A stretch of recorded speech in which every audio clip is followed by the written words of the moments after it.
बुंदेलखंड के सूखे पठारों पर बसा था एक गांव अमरपुर। वहीं एक टूटी फूटी झोपड़ी में रहता था अर्जुन, एक गरीब, मेहनती और ईमानदार युवक जिसे किस्मत जैसे बार बार धोखा देती रहती थी। अर्जुन खेत में फावड़ा चला रहा था, तपती धूप में पसीने से लथपथ चेहरा, पर हिम्मत अब भी बाकी थी। खेत बंजर पड़ा था, पानी की एक बूंद तक नहीं थी।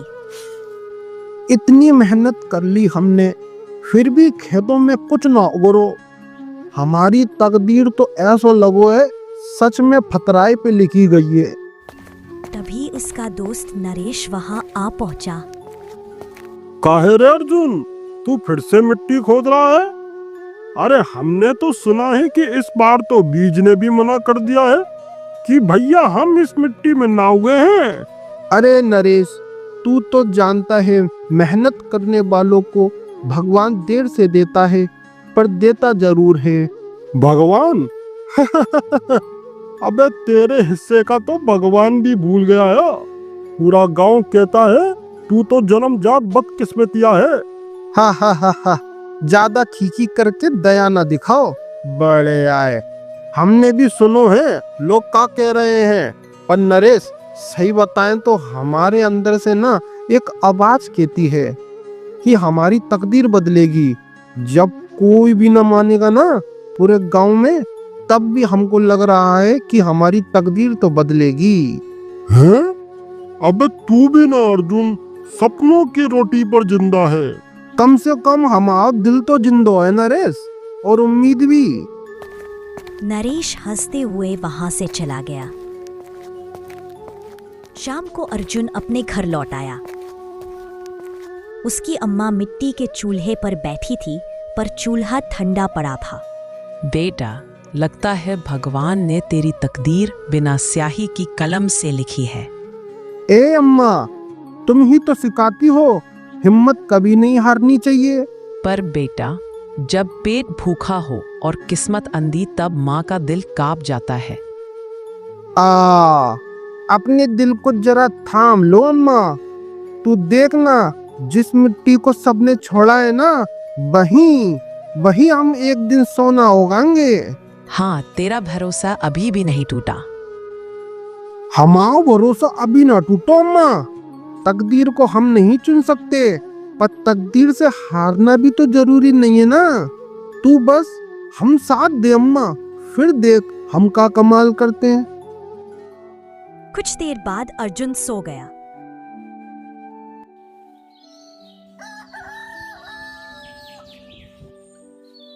अगली सुबह अर्जुन खेत जाने को तैयार होने लगा। तभी उसकी अम्मा उससे बोली, बेटा, घर में लकड़ियां खत्म हो गई हैं, चूल्हा कैसे जलेगा? हैं? तो ठीक है अम्मा, हम जंगल से लकड़ियां लाए दे रहे हैं, उसके बाद खेत चले जाएंगे। यह कहकर अर्जुन जंगल की ओर निकल पड़ा। वो आधे रास्ते पहुंचा ही था कि उसी रास्ते में उसके कानों में उसकी प्रेमिका रेखा की आवाज टकराई। अरे अर्जुन, तुम यहाँ? इस वक्त तो तुम खेत में होते हो, आज जंगल क्यों जा रहे हो? रेखा, अरे वो का है कि घर की लकड़ियां खत्म हो गई, खेत का काम तो हम बाद में करेंगे, पहले अम्मा की चूल्हे की चिंता तो दूर कर दें। कल दूसरे गांव से लड़के वाले आए थे मुझे देखने, सब देखकर चले भी गए। तुम अपनी माँ को पिताजी के पास भेज दो ना, वरना देर हो जाएगी। अब तुम हमारी हालत तो जानती हो रेखा, गांव में हर कोई हमारी तकदीर का मजाक उड़ाता है। हम दिन रात मेहनत करते हैं, पर पता नहीं कहां से कोई न कोई आफत आ ही जाती है। अरे यहाँ तक कि हमारी अम्मा भी हमारी तकदीर को कोसती है।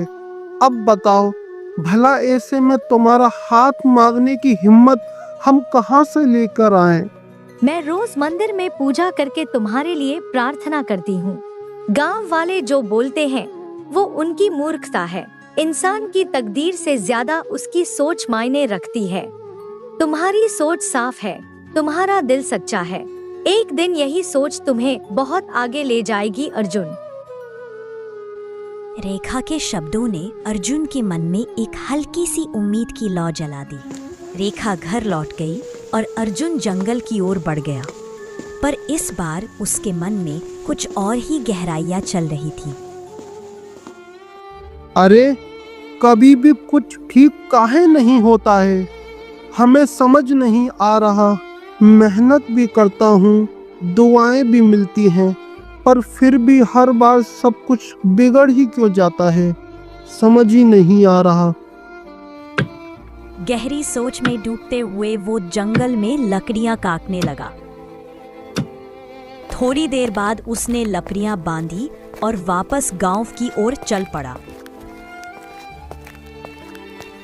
अरे ये कौन रास्ते पे आ गए हम?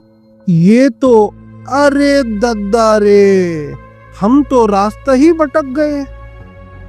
अर्जुन जंगल के उस हिस्से में आज तक कभी नहीं आया था। तभी तेज बारिश शुरू हो गई। आहा, ये क्या मुसीबत है, अब बारिश भी। अर्जुन बारिश से बचने की तलाश में इधर उधर भागने लगा। तभी उसकी नजर एक पुरानी वीरान हवेली पर पड़ी। हैं? ये तो शायद वही हवेली लग रही है जिसके बारे में कहा जाता है यहाँ तो अजीब अजीब आवाजें आती हैं। ए भगवान, ये तो बरसों से वीरान पड़ी है और बारिश के चक्कर में। चल भाई अर्जुन। डरते डरते अर्जुन उस हवेली के नजदीक पहुंचा। बारिश भी तेज थी और भूख की ज्वाला भी बढ़ रही थी। हाँ, बस कुछ ही देर हम बैठेंगे, उसके बाद बारिश रुकते ही यहाँ से रफू चक्कर। भैया यहाँ नहीं रुकना। पर जैसे ही उसने कदम अंदर रखा, उसकी आंखें पटी की पटी रह गईं। अंदर का दृश्य वैसा नहीं था जैसा बाहर से लगता था। हवेली भीतर से टूटी फूटी नहीं, बल्कि किसी पुराने राजा की तरह सजी हुई थी। दीवारों पर प्राचीन चित्र, फर्श पर महंगे गलीचे और कमरे के बीचों बीच रखी एक बेशकीमती बंदूक। हैं? ये कैसे हो सकता है? बाहर से यह हवेली तो एकदम खंडर जैसी, और अंदर, ओ दद्दा रे, किसी राजा के महल जैसी। अर्जुन अब भूल चुका था कि वो रास्ता भटक गया था। तभी अर्जुन की नजर एक कमरे की ओर चली गई जहां से कुछ आवाजें आ रही थी। अर्जुन उस कमरे की ओर बढ़ गया।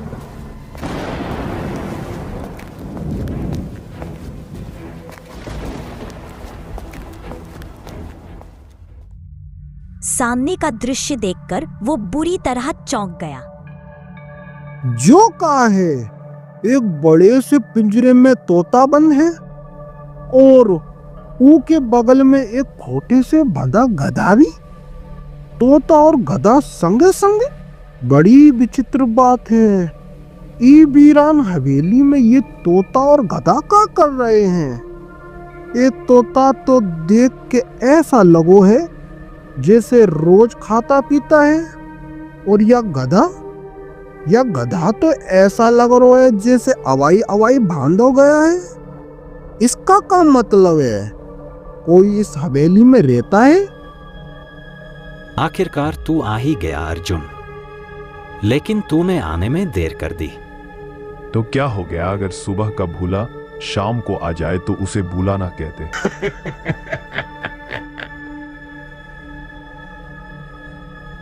उन दोनों को इंसानी आवाज में बात करता देख अर्जुन बुरी तरह घबरा गया और तोते की ओर देखकर बोला, है?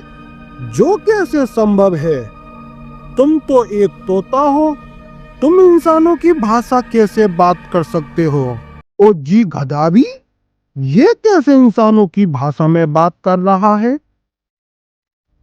अर्जुन की बात सुनकर तोता हंसते हुए बोला, हम दोनों इंसानों की भाषा में क्यों और कैसे बात कर रहे हैं, इसका रहस्य तुझे कुछ देर बाद में पता लग जाएगा। हम यह तुझे अभी नहीं बता सकते, पर इतना जरूर बता सकते हैं कि हम दोनों को एक वरदान प्राप्त है। इस हवेली में कोई नहीं आता। तू पहला मनुष्य है जो यहाँ आया है। और तू बड़ा तकदीर वाला भी है। यह सुनकर अर्जुन चौंक गया। तोता अर्जुन से बोला, मेरे दोस्त, डर मत, हम तेरा कोई नुकसान नहीं करेंगे। अब मेरी बात ध्यान से सुन। मुझे वरदान मिला है कि मैं इंसान को सही राह दिखा सकता हूँ, और मेरे दोस्त गधे को वरदान मिला है कि वह इंसान को विनाश की राह दिखा सकता है। यह सुनकर अर्जुन चौंक गया और बोला, हैं? का मतलब?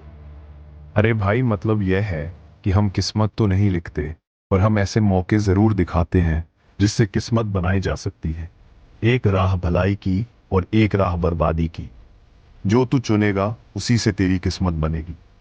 अर्जुन हैरानी से उन दोनों को देखने लगा और बोला, हाँ, तुम्हारी कुछ कुछ बातें तो समझ आ रही और कुछ तो बिल्कुल ही नहीं आ रही। हम समझाते हैं। देखो, आज पूर्णिमा है और हर पूर्णिमा की रात को हम दोनों तुझे एक एक रास्ता दिखाएंगे। तू जो चुनेगा वही तेरी दिशा बक्सा है। तुझे कुएं के अंदर उतरना होगा और कुएं के अंदर घना अंधेरा है। जब तू तलाशी लेगा तो तुझे वो बक्सा मिल जाएगा। उस बक्से में बेशुमार सोने चांदी के गहने रखे हुए हैं। इससे बेहतर एक दूसरा रास्ता बताता हूँ। सुन, तू सीधे साहूकार की हवेली में घुस जा। वहाँ एक कक्ष है जिसे साहूकार बंद नहीं रखता, लेकिन उस कक्ष में बहुत सारा सोना चांदी रखा हुआ है। इस रहस्य को केवल साहूकार जानता है। तू चोरी कर ले, किसी को शक भी नहीं होगा। उस कमरे में भी बहुत अधिक सोने और चांदी के गहने रखे हुए हैं। अर्जुन गहरी सोच में डूब गया और बोला, हम तो यहाँ से अभी जा रहे हैं, फैसला हम बाद में करेंगे। अगली पूर्णिमा को फिर से मैं आऊंगा। चलो भाई। रुको रुको, जाने से पहले एक बात याद रखना अर्जुन। हम दोनों के रहस्य को तुम बाहर किसी को नहीं बताओगे, नहीं तो अगली पूर्णिमा की रात तुम चाहकर भी इस हवेली की ओर आ नहीं पाओगे। तुम्हें यह हवेली दिखाई नहीं देगी। अर्जुन सीधे साहूकार के बंजर खेत की ओर चला गया। खेत की ओर जाते हुए वो बड़बड़ाने लगा, हमें तो लग रहा है इस बार वाकई हमारी तकदीर बदलने वाली है।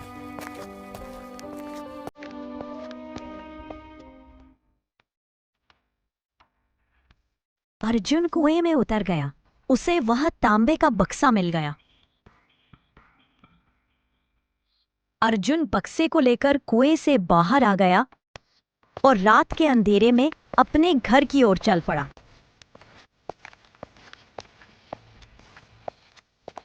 घर पहुंचकर उसने वो बक्सा खोला तो उसमें बेशुमार गहने देखकर उसकी अम्मा चौंक गई। इतने सारे सोने के गहने तेरे पास कहाँ से आए? अरे अम्मा, बस समझ लो यही हमारी तकदीर में लिखा था।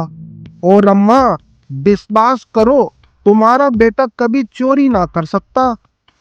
अर्जुन की अम्मा भावुक हो गई और बोली, मुझे पूरा विश्वास है तू कोई गलत काम नहीं कर सकता। उस दिन के बाद से अर्जुन की तकदीर बदल गई। उसकी झोपड़ी अच्छे मकान में बदल गई।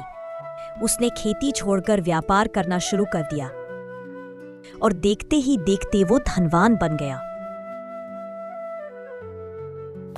दूसरी पूर्णिमा की रात पर अर्जुन दोबारा उस रहस्यमय स्थान पर जा पहुंचा।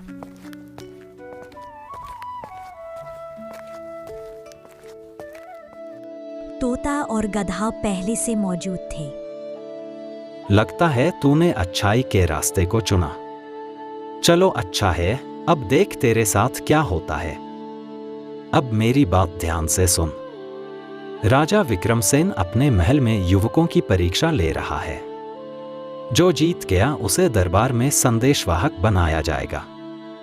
तू जाकर भाग्य आजमा, भले ही कठिन हो लेकिन जा। लेकिन अगर तू वहां गया तो तुझे पहरेदार मारेंगे। तू क्या करेगा? क्या वहां पे जाकर राजा की सेवा करेगा? अरे सीमा पर एक सराय है, वहां से व्यापारियों का माल लूट और जल्दी अमीर बन जाएगा। अर्जुन ने तोते की बात मानी और महल पहुंच गया। राजमहल के प्रांगण में युवकों की भीड़ लगी थी। हम आज 3 परीक्षा लेंगे, बल की, बुद्धि की और धैर्य की। जो इन तीनों में सफल होगा वही बनेगा हमारा संदेश वाहक। पहली परीक्षा बल की। राजा की ओर से 2 सैनिक आते हैं। पहली चुनौती हाथियों को नियंत्रित करना। जो उन्हें वश में करेगा वही आगे बढ़ेगा। अर्जुन हाथी के सामने आता है, शांति से उसकी आंखों में देखता है, धीरे धीरे उसके पास जाता है, कान सहलाता है और उसे बैठा देता है। हो, इसने तो कर दिखाया। शाबाश।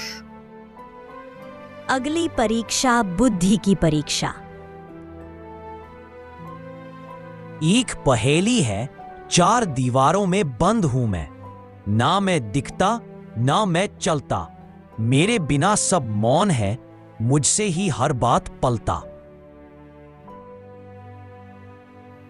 हाँ, हर बात पलता। मोहन। हाँ, उत्तर है शब्द। हाँ, बिल्कुल सही। और अब तीसरी और सबसे कठिन परीक्षा, धैर्य। राजा की आज्ञा से युवकों को गर्म धूप में एक घड़े को सिर पर रखकर 5 कोस चलने को कहा जाता है। घड़ा पानी से भरा है और वह गिरना नहीं चाहिए।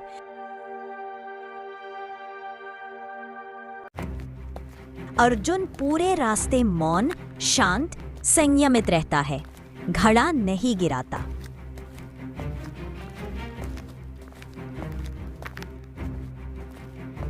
हो, अब मैं नहीं चल सकता।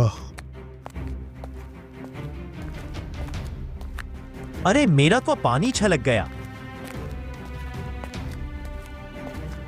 लेकिन अर्जुन ने न पानी गिरने दिया न थकावट दिखाई। वो 5 कोस चलकर समय पर वापस पहुंचा।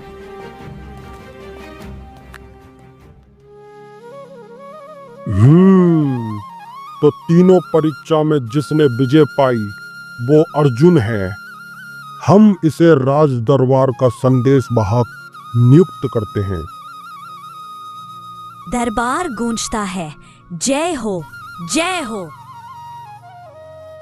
राजा विक्रम सेन की सेवा में हम सदा समर्पित हैं।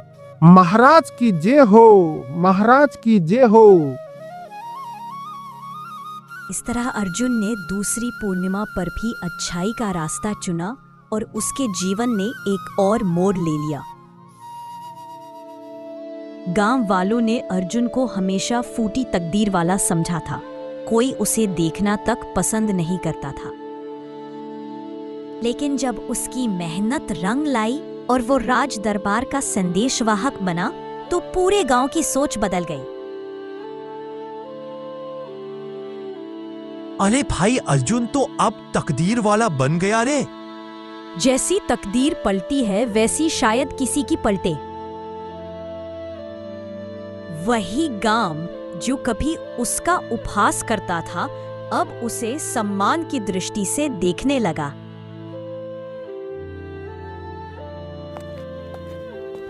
कुछ समय बाद गांव का मुखिया स्वयं उसके घर आया।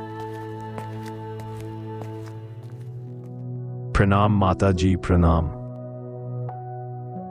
अब अगर आपकी अनुमति हो तो मैं अपनी पुत्री रेखा का विवाह अर्जुन से करना चाहता हूं।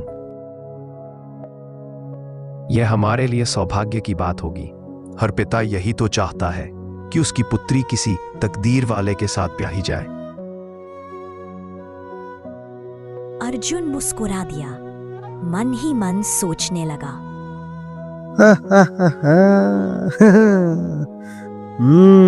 तकदीर भी कैसो कैसो खेल दिखा रही। जो कभी मेरा नाम भी नहीं सुनना चाहता था, वो आज अपनी बेटी का हाथ मेरे हाथ में देना चाहता है।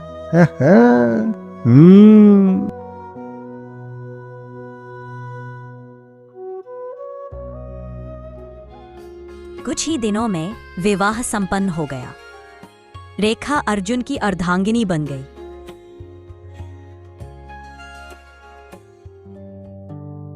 विवाह के कुछ समय बाद रेखा अर्जुन से बोली, अर्जुन, तुम अचानक इतने धनवान कैसे बन गए और राजा विक्रमसेन से इतनी नजदीकी कैसे हो गई? ना ना रेखा, हम तुझे चाहकर भी नहीं बता सकते। अरे बस तुम इतना जान लो, यह सब ईश्वर की कृपा से हुआ है। हमने कोई गलत काम नहीं करो। अब मैं दोबारा कभी नहीं पूछूंगी। मुझे तुम पर पूरा भरोसा है।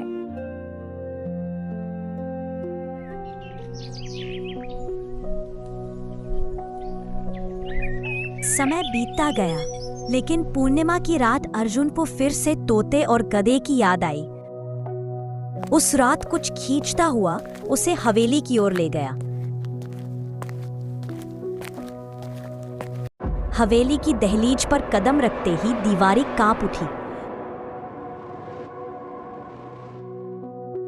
अंदर बैठा तोता और गधा अर्जुन को देखकर चौंक उठे। हमें लगा था कि अब तो तू हमें भूल गया होगा। तेरी तकदीर बदल चुकी है। अरे ऐसे कैसे हो सकता है? मैं भला तुम दोनों को कैसे भूल सकता हूँ?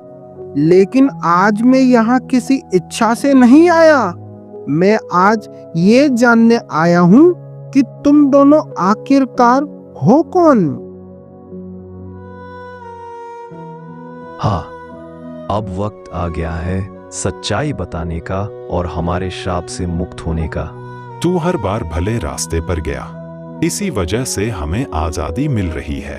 हम तो बस रास्ता दिखाते हैं। भगवान ने हमें यही हक दिया है। चुनाव तेरा, लेखा जोखा उसका। तू है तकदीर वाला क्योंकि तूने सही चुना। तो क्या तुम सच में हमारी मदद कर रहे थे या हमें भटका रहे थे? हम इस हवेली के श्राप हैं। सुनो, 100 साल पहले यहाँ के राजा ने तकदीर पर शोध करने की ठानी थी। उसने सोचा कि अगर इंसान की आत्मा में प्रवेश किया जाए तो उसकी तकदीर की रेखाएं देखी जा सकती हैं। और फिर राजा ने मंत्र रचे, लेकिन ईश्वर नाराज हो गए। राजा तो खत्म हुआ, पर उसके 2 सेवक हम इस श्राप में फंस गए। हमारे श्राप की मुक्ति का मार्ग यही था कि हम एक मनुष्य को 2 राहें दिखाएं और वह हर बार अच्छाई की राह चुने। अर्जुन ने हर बार वही चुना जो कठिन था लेकिन सही था। उसी क्षण तोता और गधा रंग बिरंगे प्रकाश में बदलकर 2 पुरुषों के रूप में प्रकट हुए और फिर अंततः अदृश्य हो गए।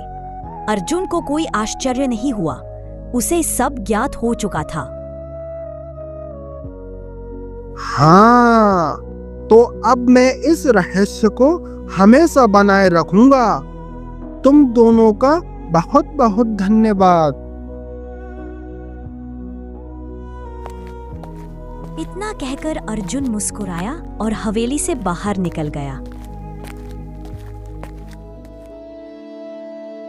तकदीर वही करती है जो इंसान के कर्मों से जुड़ी हो। जो सही राह चुनता है, तकदीर खुद उसके आगे झुक जाती है। अर्जुन की कहानी बस एक कहानी नहीं, हर इंसान के अंदर छुपे उस तकदीर वाले की गवाही है। आपको ये स्टोरी कैसी लगी दोस्तों? मुझे कमेंट बॉक्स में जरूर बताएं। और आप किस टॉपिक पे स्टोरी सुनना पसंद करेंगे, ये भी मुझे जरूर बताएं।